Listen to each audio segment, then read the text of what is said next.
ଭାଗ 10 ଅନଲାଇନ୍ ପ୍ରେମ। ସୋନି କେମିତି ଅଛି, କ'ଣ ଅଛି, ତା'ର ଦୋଷ କ'ଣ, ସୋନି କ'ଣ ପାଇଁ ଏମିତି କରିଲା, ଏମିତି ବହୁତ ପ୍ରଶ୍ନ ତା ମନ ଭିତରକୁ ଆସୁଥାଏ ପ୍ରିନ୍ସର। ସୋନି ବିଷୟରେ କିଛି ଜାଣିନଥିଲା। ଅନଲାଇନ୍ରେ ଦେଖା ହୋଇଥିଲା ଆଉ ଭଲ ପାଇବା ବି ଏଇ କିଛି ଦିନ ହେବ ଭୁବନେଶ୍ୱରରେ ଦେଖା ହେଉଥିଲା। ପ୍ରିନ୍ସ ଆଉ ଗାଁକୁ ଗଲାନି। ପାଗଳ ପରି ଭୁବନେଶ୍ୱରରେ ସୋନିକି ଖୋଜି ବୁଲିଲା, ହେଲେ ତା ଖବର କିଛି ପାଇଲା ନାହିଁ। ସେ ସୋନିର ସାଙ୍ଗ କେବଳ ସୋନାର ନାଁ ଶୁଣିଥିଲା, ତା ବିଷୟରେ ବି କିଛି ଜାଣିନଥିଲା କି କେବେ ତାକୁ ଦେଖିନି କି କେବେ କଥା ବି ହୋଇନି। ବାସ୍ ଖାଲି ତା'ର ନାଁ ଶୁଣିଛି। ସୋନା ସହ ଯୋଗାଯୋଗ କରିବା ପାଇଁ ଚେଷ୍ଟା କରିଲା, ତଥାପି ସଫଳ ହେଲାନି। ଅନଲାଇନ୍ରେ ସୋନି ଆଉ ସୋନାକୁ ରାତି ଦିନ ଅନିଦ୍ରା ହୋଇ ଖୋଜିବାକୁ ଲାଗିଲା। ସୋନିର ଗାଁ ଠିକଣା ବି ଜାଣିନଥିଲା। ସେ ଭାରି ଅସ୍ତବ୍ୟସ୍ତ ହୋଇପଡ଼ିଲା।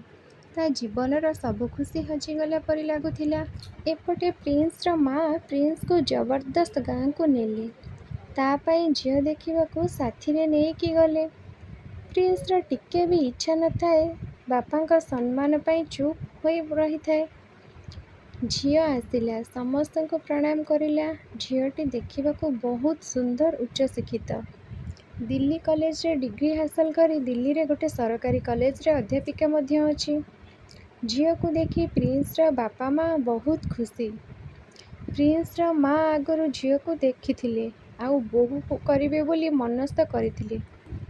ମନେ ମନେ ଭଗବାନଙ୍କୁ ଡାକୁଥାନ୍ତି, ପ୍ରଭୁ, ସେ ନାଚବାଲି ଛୋଟ ଘର ଝିଅ ମୋ ପୁଅ ଜୀବନକୁ ଆଉ ନ ଫେରୁ।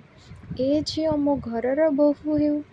ପ୍ରିନ୍ସ ମୁଣ୍ଡ ଉଠାଇ ଟିକେ ହେଲେ ବି ଦେଖିନାହିଁ ସେ ଝିଅକୁ।